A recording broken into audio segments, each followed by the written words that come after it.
Let us consider a series system. A series system has n independent components. The lifetime, so the components are attached and the lives here are x 1, x 2, x n. Suppose the total life of the system is x. So, individual lifetimes are assumed to be exponentially distributed with parameters lambda I. So, lambda 1, lambda 2, lambda n. If the system has failed before time t, what is the probability that the failure is caused only by component j? Basically, we consider it as a weak link. So, let a I denote the event that the ith component fails before time t. So, x I omega less than or equal to t. Consider x to be the life of the whole system. So, a is the event that the entire system fails before time t. We are asked to find out the probability that the system has actually failed.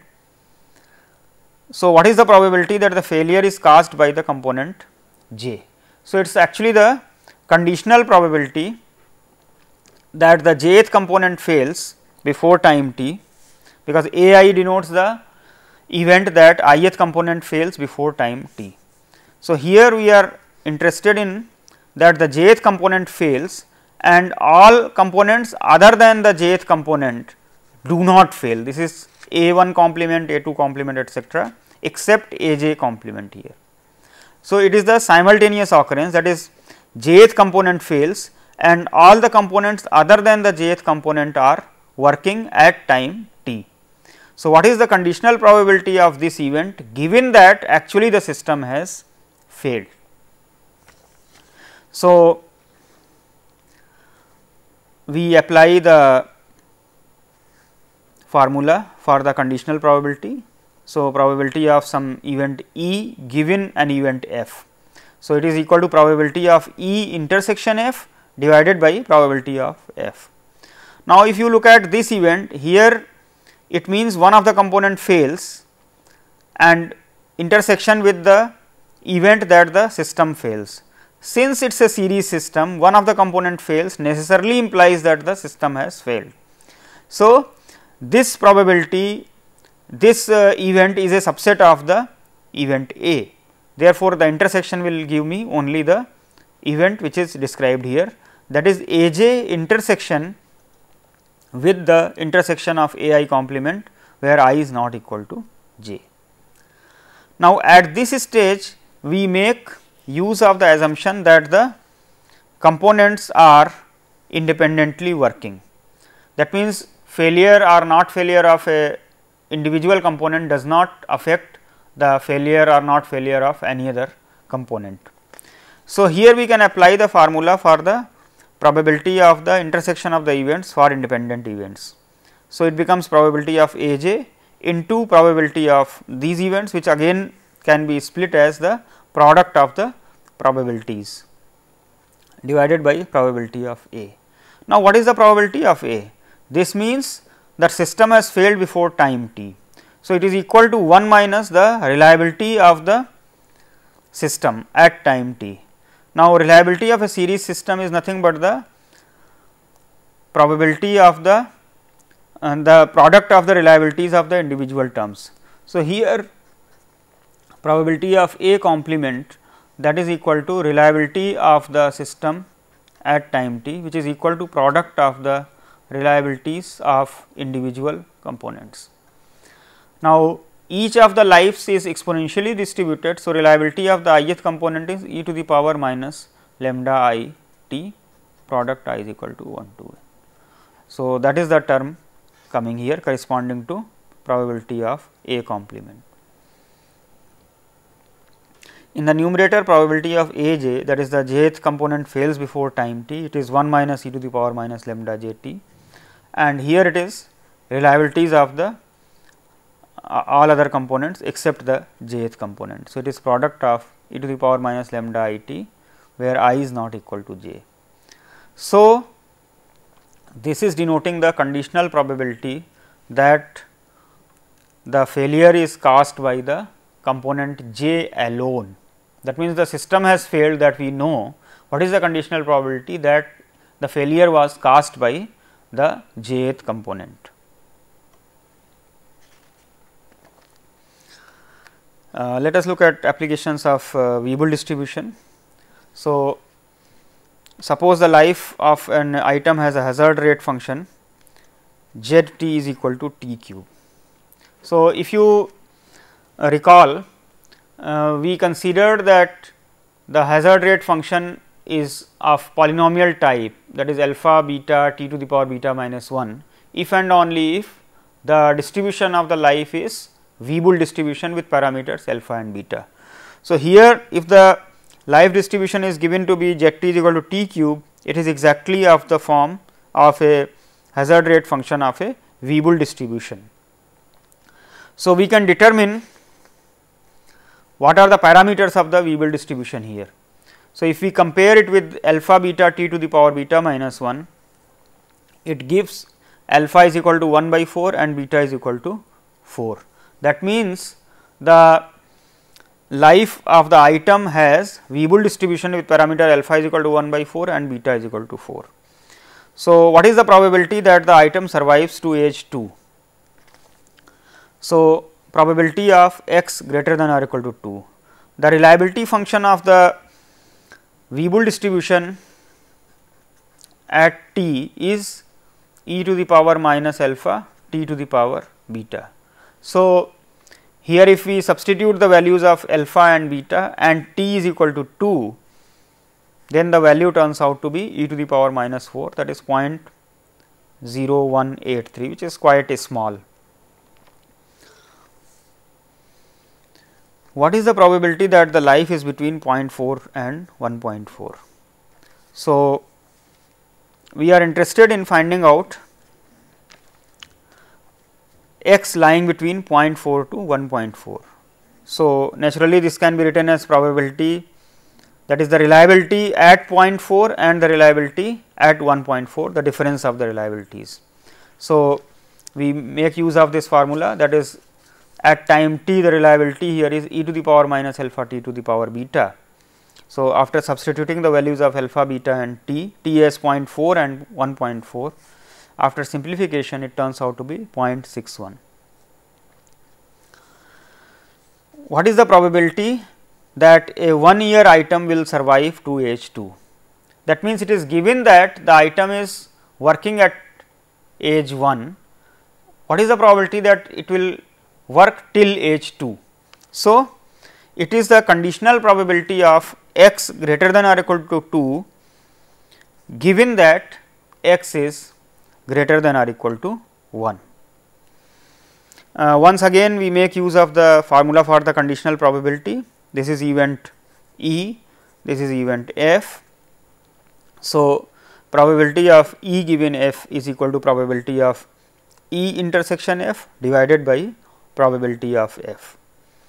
Once again notice that here E is a subset of F. So, in the numerator we will have probability of event E divided by probability of F.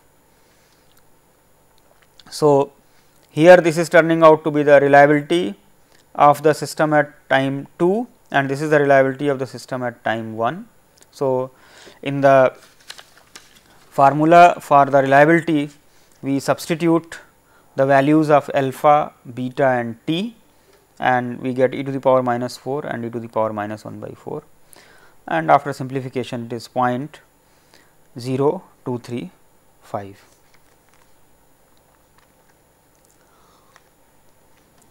Let us look at another application of Weibull distribution. So, life in hours we denote by the random variable x of a component is modeled as a Weibull distribution with beta is equal to 2. It is observed that 15% of the components that have lasted 90 hours fail before 100 hours. Find the value of alpha. What is the probability that a component is working after 80 hours? Now, here notice that for Weibull distribution the parameter beta has been specified, the parameter alpha has not been specified, but certain condition is given. So, we can use this condition to determine the value of alpha. So, the Weibull distribution's density is alpha beta x to the power beta minus 1 e to the power minus alpha x to the power beta. If we substitute the value of beta is equal to 2, then the density reduces to the form given here, that is 2 alpha x e to the power minus alpha x square.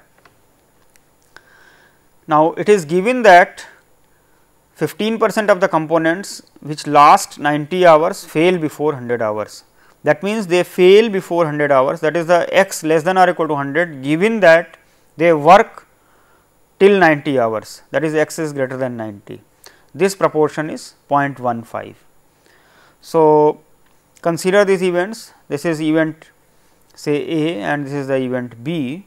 So, probability of A intersection B becomes that x lies between 19 to 100 and probability of B is x greater than 90.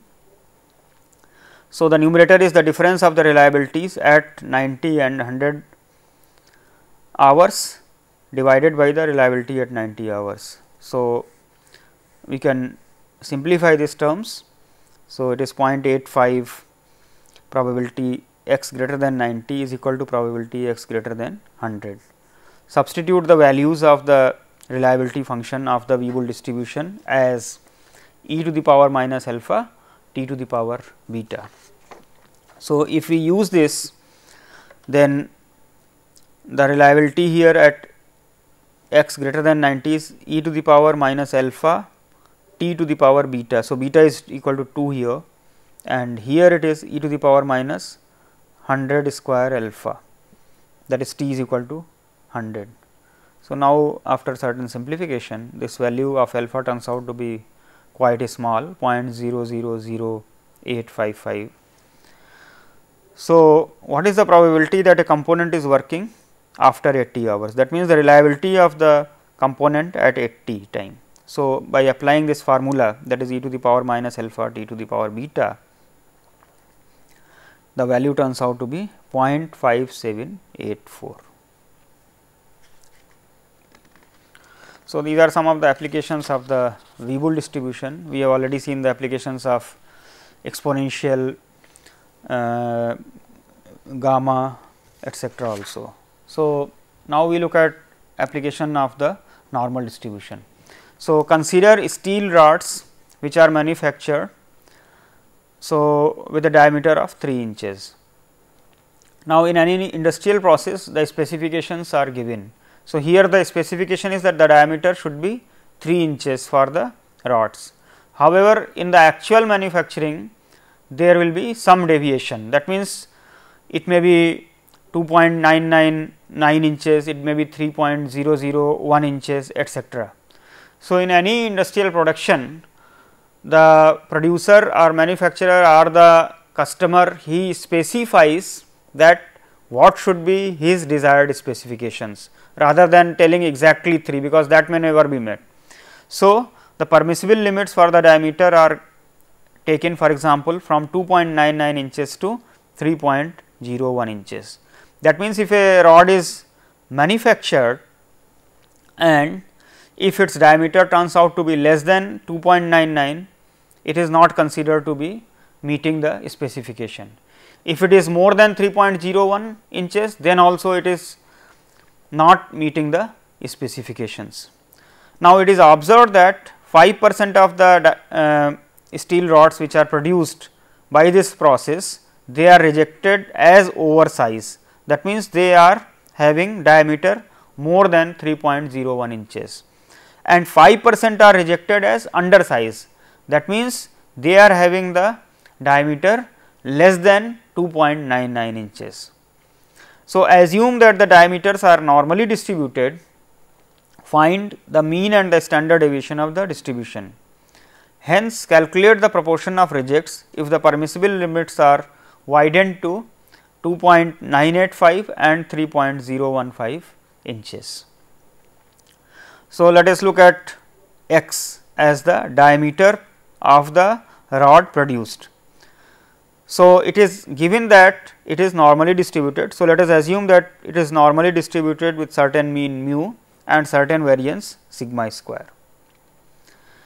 So, it is given that 5% of the rods have diameters more than the upper limit, they are oversized. So, probability that x is greater than 3.01 is 0.05. So, now we have seen that the probabilities related to any general normal distribution can be transformed to probabilities related to standard normal random variable. So, here the standard normal random variable can be obtained by looking at z as x minus mu by sigma. So, this is reducing to x minus mu by sigma greater than 3.01 minus mu by sigma. So, this is z. So, this is nothing but the point on the normal distribution such that, so this 3.01 minus mu by sigma, let us call it say a, this is the point such that beyond this you have 0.05 probability or before that you have 0.95 probability.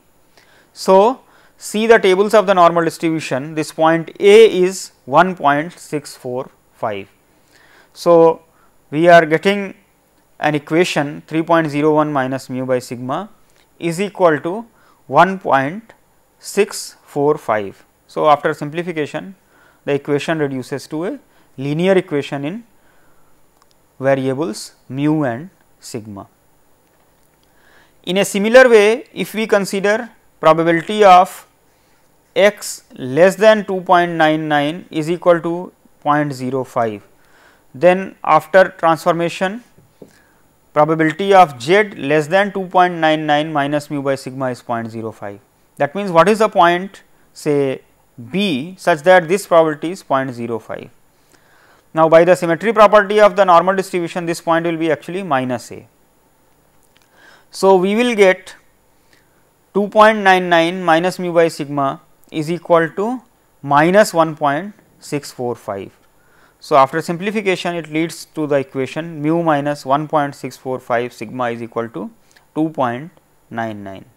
So, if we solve these two linear equations in two unknowns mu and sigma, we get mu is equal to 3, which is okay, because it is given that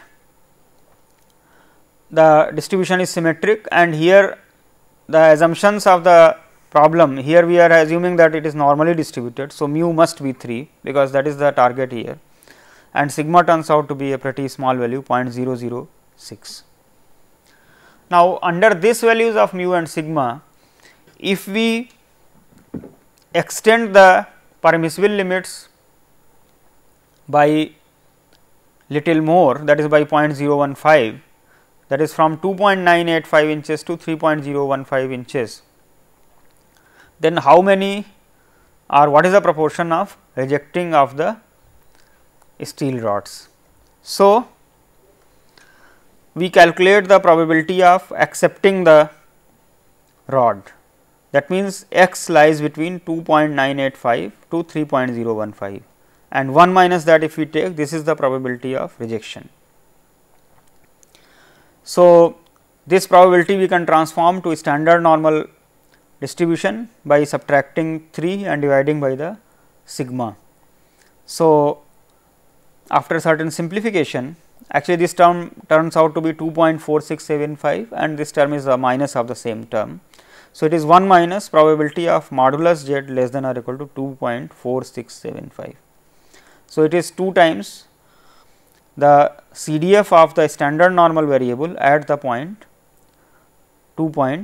minus 2.4675. So, from the tables of the normal distribution we can see, and this value turns out to be 0.0136. So, the probability of rejecting is nearly 0.01, that is 1 in 100 will be rejected.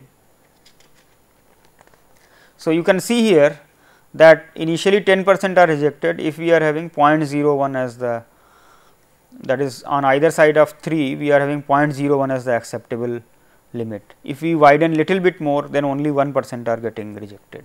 So, this is pretty fast. This point we had seen earlier also, that in the normal distribution a large probability is concentrated around the mean.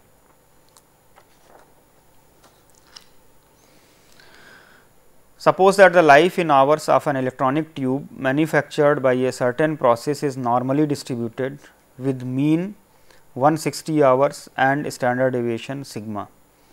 What is the maximum allowable value of sigma if the life of a tube is to have probability 0.8 of being between 120 and 200 hours? If sigma is equal to 30 and a tube is working after 140 hours, what is the probability that it will function for an additional 30 hours? Here one natural question one may ask is that here we are looking at the life of the tube.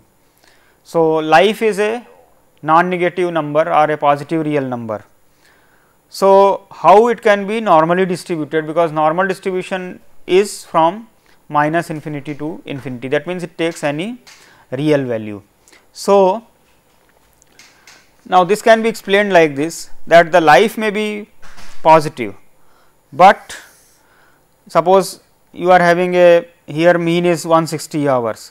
So, since we know that the normal distribution most of the probability is concentrated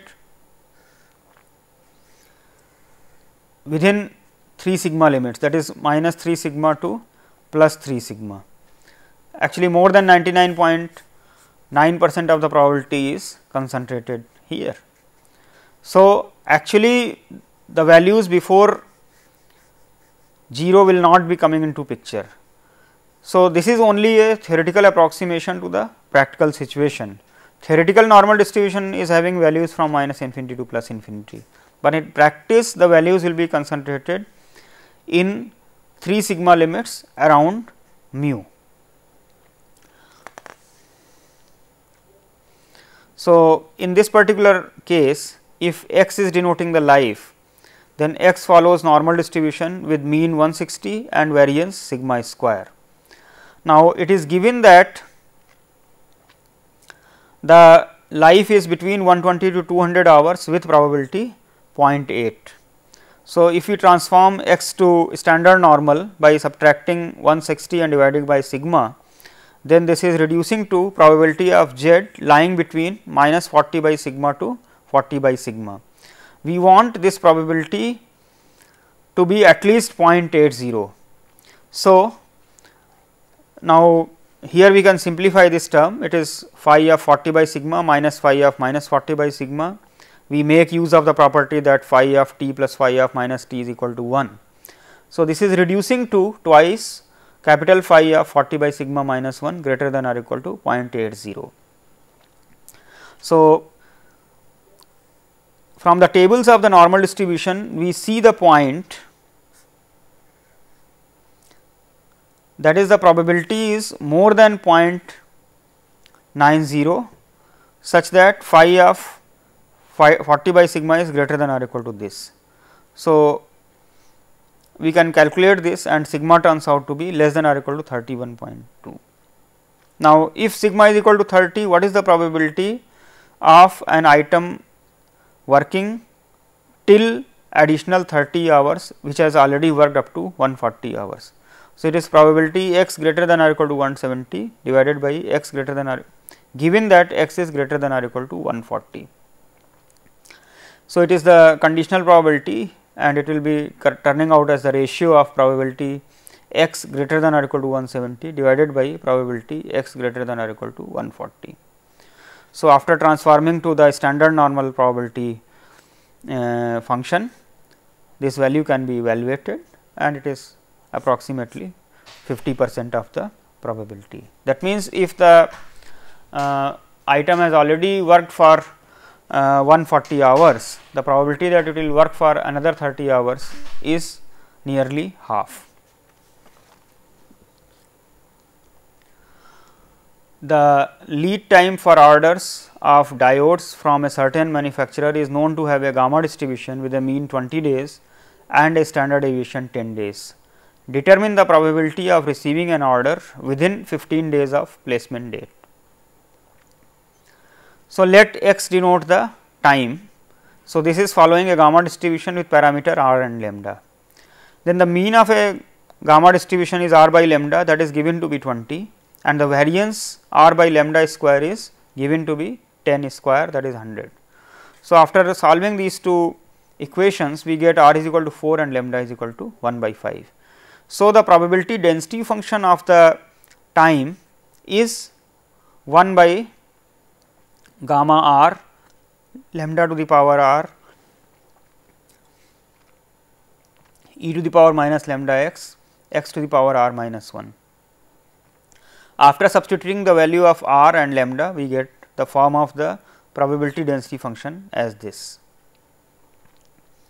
So, probability that x is less than 15 is 1 minus probability x greater than or equal to 15. So, that is 1 minus 15 to infinity, the probability density function. Here we can make the transformation x by 5 is equal to t, then it is reducing to a simple integral 3 to infinity e to the power minus t cube dt. This can be evaluated using integration by parts, and the term is equal to 1 minus 13 e to the power minus 3, which is approximately 0.35. So, under these conditions, the probability of receiving an order within 15 days is nearly 1/3. So, today we have seen various applications of discrete and continuous distributions. In the next lecture, we will consider the distributions of the functions of random variables. So, we will stop here.